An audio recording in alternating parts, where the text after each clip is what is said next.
नमस्कार दोस्तों, आज हम बात करने वाले हैं भारत के सबसे बड़े एजुकेशन प्लेटफॉर्म बायजूस की। दोस्तों बायजूस आज अपने आप में एक बहुत ही बड़ा ब्रांड बन चुका है और दोस्तों इसकी ब्रांड वैल्यू आज लगभग $17 बिलियन हो चुकी है। दोस्तों किसी भी कंपनी या किसी भी ऑर्गेनाइजेशन की ब्रांड वैल्यू का अंदाजा हम उसकी एक्वायरिंग से लगा सकते हैं। और दोस्तों बायजूस ने साल 2021 में ही लगभग $2 बिलियन की एक्वायरिंग की है, जिसमें उनकी सबसे बड़ी एक्वायरिंग थी आकाश इंस्टीट्यूट की, जो उन्होंने की थी लगभग $1 बिलियन में। बायजूस की दूसरी सबसे बड़ी एक्वायरिंग थी ग्रेट लर्निंग, जो एक सिंगापुर बेस्ड कंपनी है और उसकी प्रेजेंस लगभग 160 कंट्रीज में है।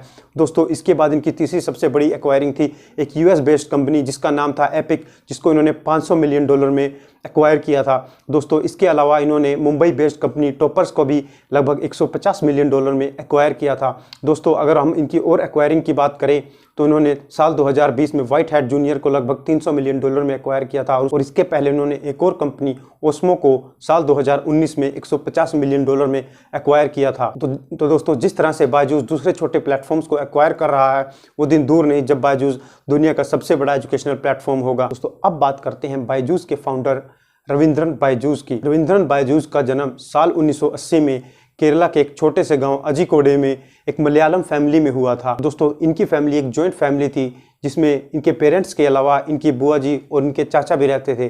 दोस्तों इनके पेरेंट्स टीचर थे और इनके फादर फिजिक्स के और इनकी मदर मैथमेटिक्स की टीचर थी। रविंद्रन बायजूस ने अपनी स्टार्टिंग स्टडी अपने गांव के ही स्कूल से शुरू की थी, जहां इनके पेरेंट्स टीचर थे, और इसके बाद अपनी हायर स्टडीज़ इन्होंने गुन्नूर के कैलिकट यूनिवर्सिटी के गवर्नमेंट कॉलेज से की थी, जहां से उन्होंने बीटेक मैकेनिकल की डिग्री हासिल की थी।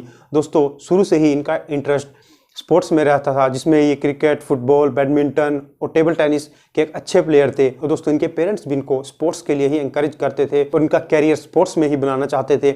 लेकिन दोस्तों रविंद्रन बायजूस का सपना कुछ और ही था। वो अपना कैरियर हमेशा ही मेडिकल और इंजीनियरिंग लाइन में बनाना चाहते थे और इसीलिए उन्होंने बीटेक मैकेनिकल से अपनी डिग्री कंप्लीट करने के बाद एक US based multinational shipping firm में एक सर्विस इंजीनियर के तौर पे अपनी पहली जॉब स्टार्ट की। दोस्तों जब ये अपनी जॉब से कुछ दिनों के लिए अपने घर छुट्टी पे आए हुए थे तो इनके कुछ दोस्त कैट एग्ज़ाम के लिए प्रिपरेशन कर रहे थे। कैट एग्ज़ाम जो कि एमबीए का एक एंट्रेंस एग्ज़ाम होता है, उसके लिए प्रिपरेशन कर रहे थे। और दोस्तों बायजूस शुरू से ही एक ब्राइट स्टूडेंट रहे थे, तो इसलिए इनके दोस्तों ने इनसे रिक्वेस्ट की उनको गाइड करने के लिए इस कैट एग्ज़ाम के लिए।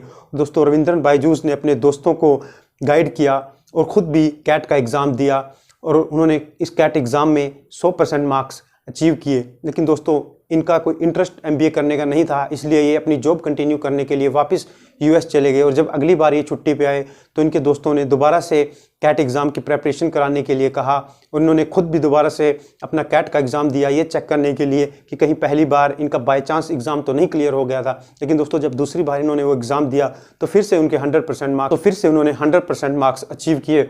दोस्तों इसके बाद इनके दोस्तों ने इनको एडवाइस दी अपना कोचिंग सेंटर स्टार्ट करने के लिए और दोस्तों ये उसके लिए तैयार हो गए और इन्होंने अपनी एक हाईली पेड जॉब को रिज़ाइन कर दिया और अपना एक कोचिंग इंस्टीट्यूट शुरू कर दिया। और दोस्तों इस कोचिंग इंस्टीट्यूट की इन्होंने शुरुआत की अपने दोस्त के घर की छत से।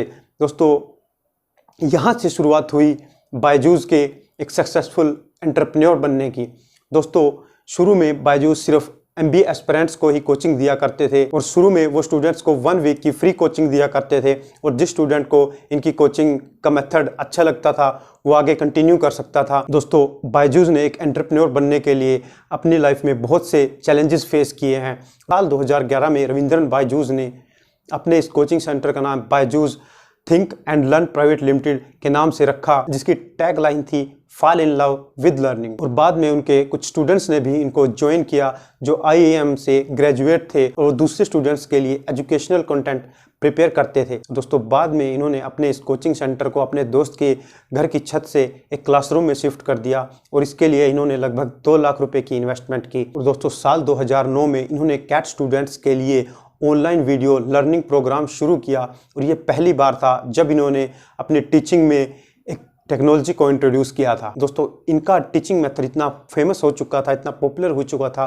कि एक बार इनके पास लगभग 20,000 स्टूडेंट्स हो चुके थे देश के अलग अलग हिस्सों, मुंबई, दिल्ली, चेन्नई। और दोस्तों साल 2015 में इन्होंने बायजूस लर्निंग ऐप को लॉन्च किया, जहां से स्टूडेंट्स अपना स्टडी मटेरियल ले सकते थे और इस ऐप को लॉन्च करने में इनको लगभग 4 साल लग गए। और अब बायजूस लगभग सभी एग्ज़ाम, चाहे वो कैट हो, जेई हो, नीट हो, इन सब के लिए कोचिंग देता है। और जैसे जैसे इनके स्टूडेंट्स रेफरेंस बढ़ते गए, इनकी ऐप भी बहुत ज़्यादा पॉपुलर होती गई और आज बायजूस ऐप प्ले स्टोर से लगभग 50 मिलियन बार डाउनलोड की जा चुकी है। दोस्तों बायजूस आज इंडिया का सबसे बड़ा लर्निंग प्लेटफॉर्म बन चुका और वो दिन दूर नहीं जब बायजूस दुनिया का सबसे बड़ा एजुकेशनल प्लेटफॉर्म होगा। दोस्तों साल 2021 तक बायजूस की नेटवर्थ लगभग 2.5 बिलियन डॉलर है, जो कि लगभग 18,000 करोड़ रुपए के बराबर है। दोस्तों कैसे रविंद्रन बायजूस ने एक 2 लाख रुपए की इन्वेस्टमेंट से आज लगभग 16 बिलियन डॉलर की एक बड़ी कंपनी खड़ी कर दी है, इसके बारे में आज मैंने आपको बताया। और दोस्तों आपको वीडियो कैसी लगी मुझे ज़रूर बताइएगा।